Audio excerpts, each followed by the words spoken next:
Olá, meus irmãos e minhas irmãs, muita paz. Meu nome é João Marcos Peguelin, sou pesquisador espírita, pesquiso sobre a vida de Chico Xavier, sobre a memória desse grande brasileiro, Chico Xavier.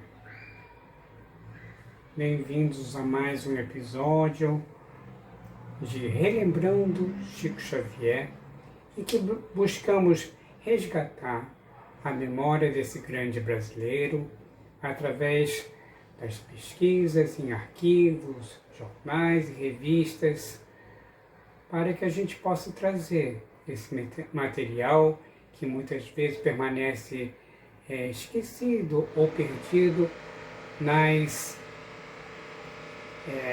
poeiras do tempo, nas bibliotecas, nos arquivos, né? Então, hoje a gente vai trazer mais um episódio, né? Então, meu nome é João Marcos Peguelin, sou pesquisador espírita. Aqui nós temos algumas obras que organizamos, né? Chico Xavier, Aurora de uma Vida entre o Céu e a Terra, Lições para Angelita. Essas duas obras estão completando 10 anos esta semana, né, com mensagens enviadas para o jornal Aurora, nos idos de 1928. Temos Obras da Fé, que é uma coleção de mensagens publicadas nos livros da Vinha de Luz Editora. Temos aqui Palavras Sublimes e Cartas do Alto, que reúne mensagens inéditas publicadas no Reformador. E mais recentemente, em 2022, há poucos dias, né, lançamos Cães da Missão, com o restante do material que foi mandado para o Rio de Janeiro para os demais jornais. Então, hoje, nós vamos resgatar o material de uma revista muito antiga, que é o material mais antigo do acervo que eu tenho de Chico Xavier, que é essa matéria da revista Manchete, de 22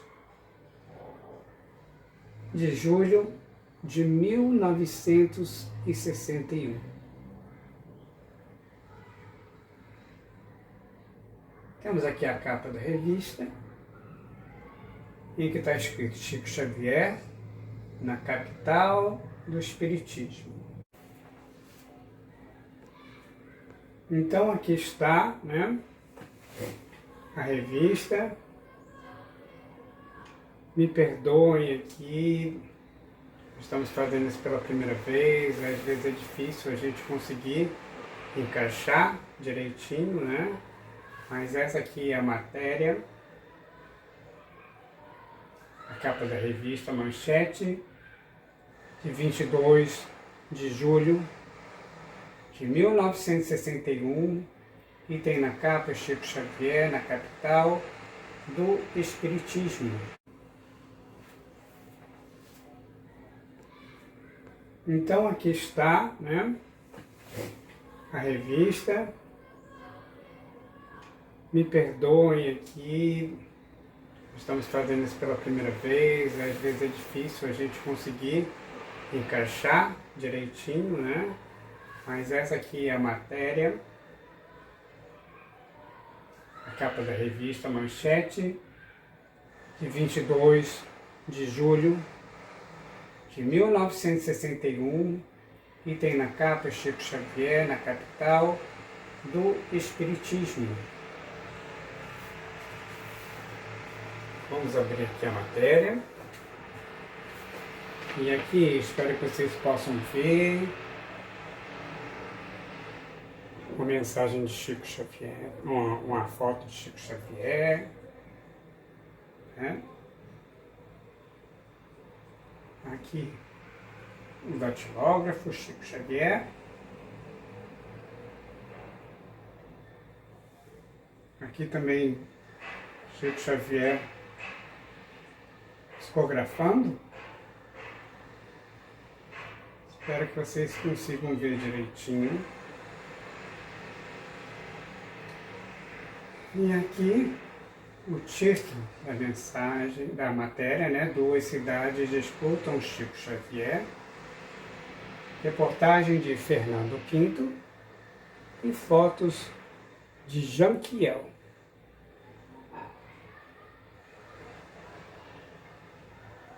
E aqui no tronco dessa árvore está escrito algumas vezes: as mensagens do além vêm em forma de poesia.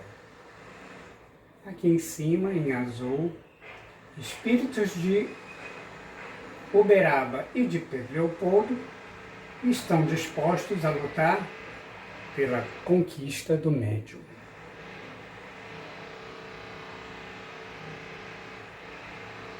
Então, reportagem de Fernando Pinto, como foi dito, fotos de Janquiel.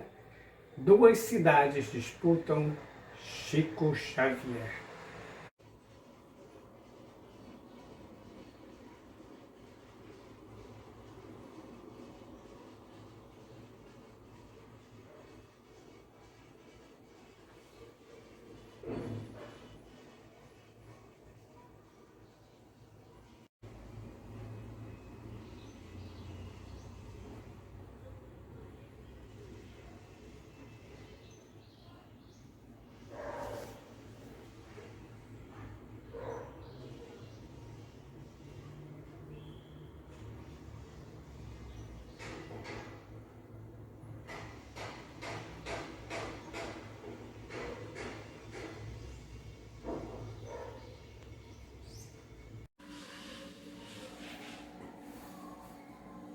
Então vamos lá à leitura da matéria. Duas cidades disputam Chico Xavier. Vim do Rio para me consultar com o Senhor. Ando tão deprimida que sou capaz de me matar. Diga, por favor, o que devo fazer? A moça esperou 1 hora na fila para confessar a sua desgraça a Chico Xavier, que ouvia com um sorriso tímido, parecendo ter receio de dar uma resposta errada. Pobremente vestido, sua aparência contrastava com as joias e as roupas ricas da desconhecida, como se ambos fossem de mundos diferentes. Não faça isso, minha filha. Volte para casa pelo caminho de Deus. Ao beijar a mão de Chico, a jovem sorriu confiante, como se naquele instante tivesse encontrado numa consulta de apenas 1 minuto a solução para o seu caso. Era sexta-feira em Uberaba e o tempo corria para as 5.000 pessoas que aguardavam uma entrevista espiritual com Francisco Xavier, misto de feiticeiro e santo do espiritismo no Brasil.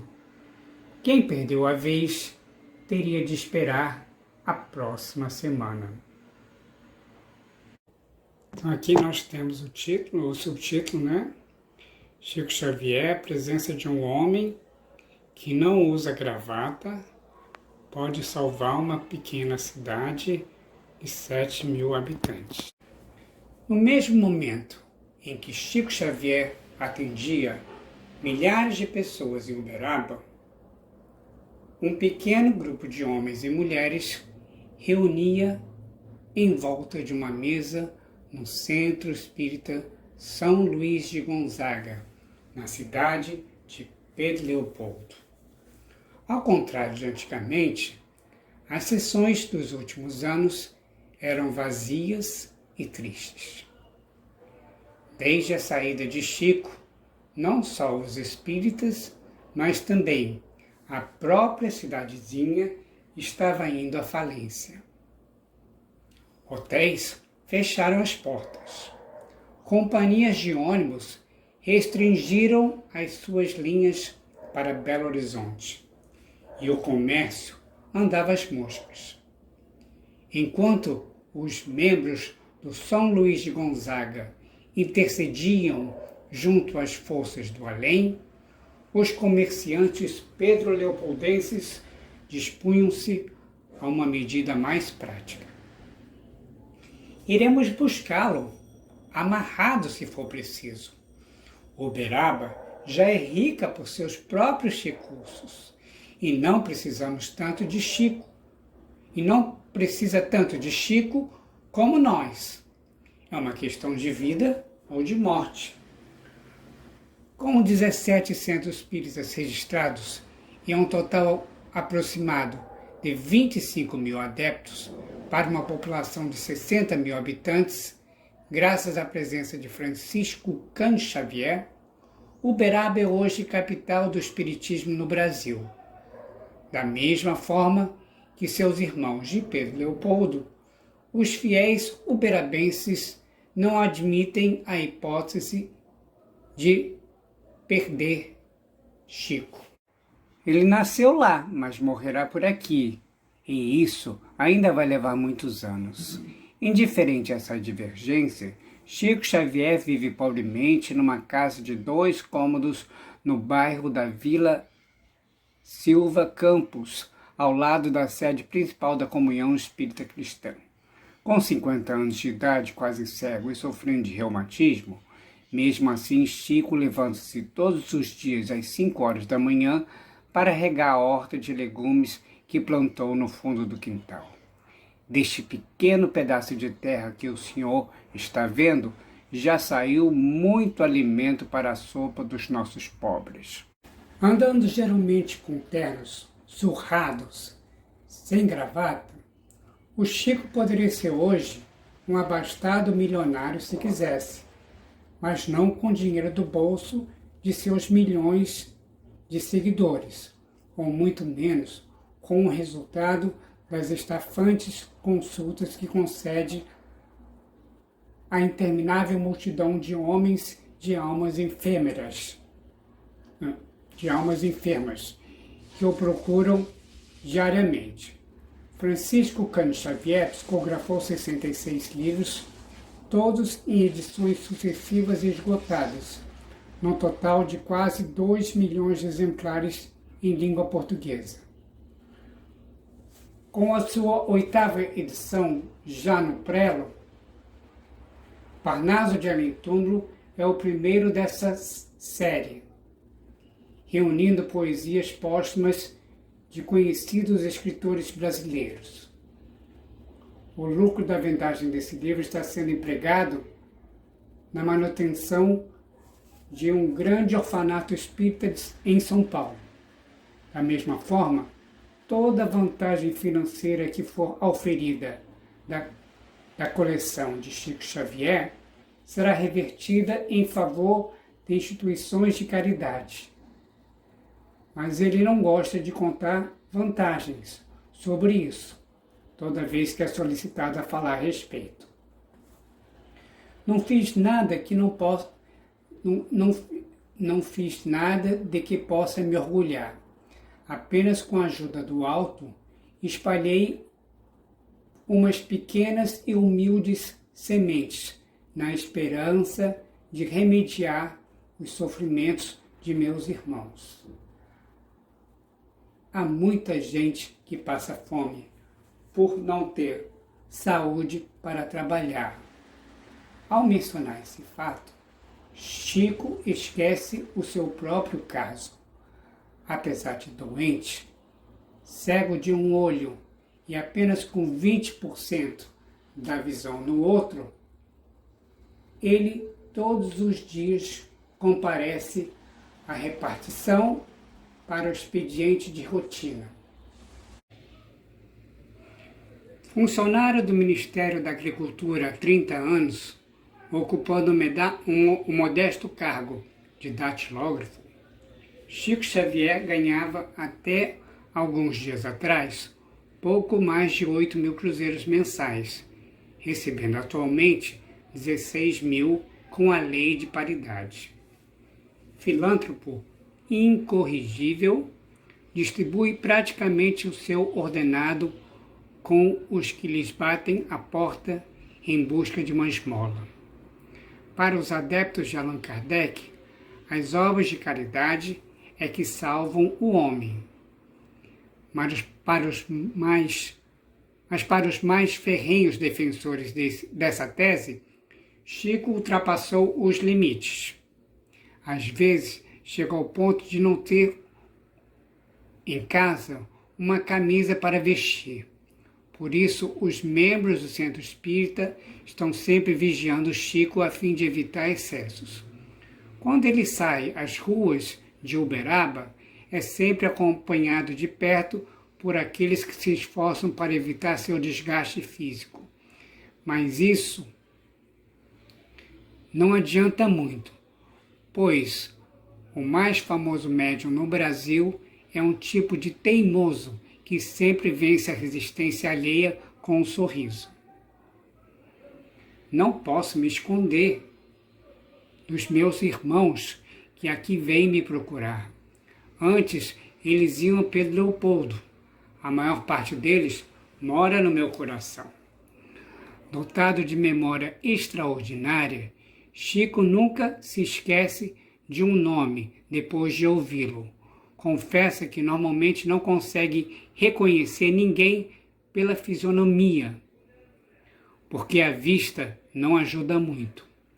O médium Valdo Vieira, seu mais dileto amigo e companheiro de trabalho, sabe quanto custa esse sacrifício. Não adianta conselhos, porque o homem é teimoso mesmo. De tanto trabalhar, chega a ponto de ficar completamente cego. Como terapêutica, Chico é obrigado a ficar vários dias trancado num quarto escuro até que a vista melhore. Ao invés de queixar-se, Francisco Cândido Xavier explica que nessas ocasiões aproveita o tempo para meditar e conversar com seu guia Emmanuel, que há milhares de anos foi poderoso centurião em Roma. Minha mãe também sempre aparece para bater um papinho comigo. A primeira revelação mediúnica de Chico Xavier veio através de sua genitora, quando ele tinha apenas 5 anos de idade. Ela tinha morrido dias antes, quando a vi debaixo de uma bananeira no quintal de casa. Eu estava chorando e minha mãe veio me consolar, explicando-me que estava providenciando a vinda de uma bondosa mulher para a substituir. De fato, pouco tempo depois, meu pai se casava com uma santa. Até os 16 anos de idade, Chico não compreendia suas visões. Toda vez que contava isso a alguém, era interpretado como louco. Quando o menino levou um pito do vigário de São Leopoldo ao lhe narrar, no confessionário, o seu estranho poder de ver e falar com pessoas mortas. A mentira é um grave pecado, menino. Desde então, prefere não contar suas experiências mediúnicas aos outros, revelando-se num dos maiores psicógrafos da história do espiritismo no mundo inteiro. Francisco Cândido Xavier teve de enfrentar uma tempestade moral quando a família de Humberto de Campos levou-o à justiça por assinar indevidamente o nome do conhecido escritor em 5 livros de além-túmulo. Mesmo vencendo o caso no Supremo Tribunal Federal, para não criar problemas posteriores, a Federação Espírita Brasileira arranjou um pseudônimo para Humberto de Campos, que passou a chamar-se Irmão X. Em trabalhos considerados póstumos, Chico já psicografou Castro Alves, Augusto dos Anjos, Olavo Bilac e outros escritores e poetas. Toda essa obra já foi analisada por críticos literários de renome, que ainda não encontraram motivos sérios para duvidar de sua autenticidade. De certa feita, Agripino Grieco resolveu ir a Pedro Leopoldo numa tentativa de desvendar a farsa Humberto de Campos. Depois de uma demonstração de Chico, Agripino voltou impressionado e confessou que o estilo e a maneira de dizer eram realmente de Humberto de Campos. O que deixa boquiaberto aos que presenciam uma demonstração mediúnica de Chico Xavier é a sua versatilidade em psicografar mensagens. Numa mesma sessão, escreve poesias de estilos diferentes com uma rapidez e correção impressionantes. Mesmo os mais incrédulos não sabem como explicar esse fato, pois o médium não terminou sequer o curso primário, onde nunca chegou a destacar-se como um aluno gênio. Depois de psicografar mensagens durante 4 horas para as milhares de pessoas que compareceram à sessão de sexta-feira na sede da Comunhão Espírita Cristã, em Uberaba, Chico Xavier ainda se encontrava com a mão firme ao escrever a mais recente poesia de Além Túmulo, que traz a assinatura de Antero Costa Carvalho. Redenção. Acusado sem culpa ante a calúnia infrene. Explico-me a chorar. No entanto, é assim que eu morro.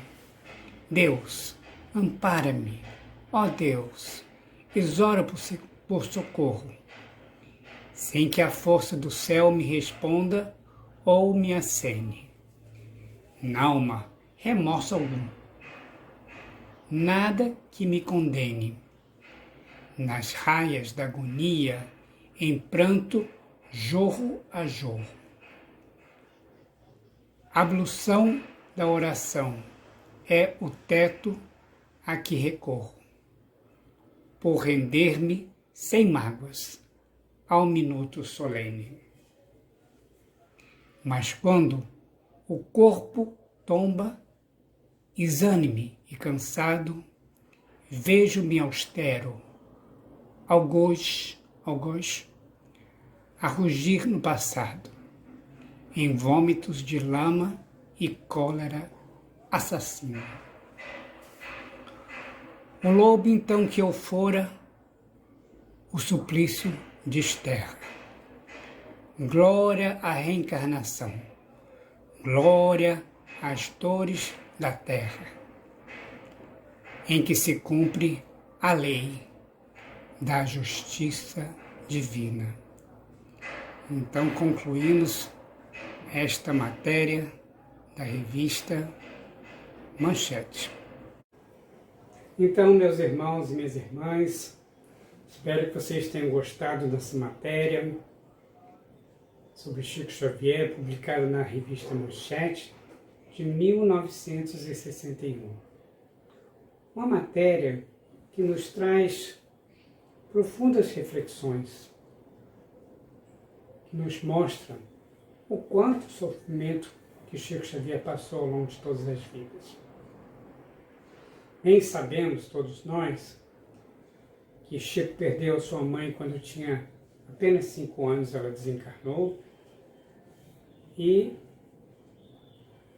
as dificuldades que passou, porque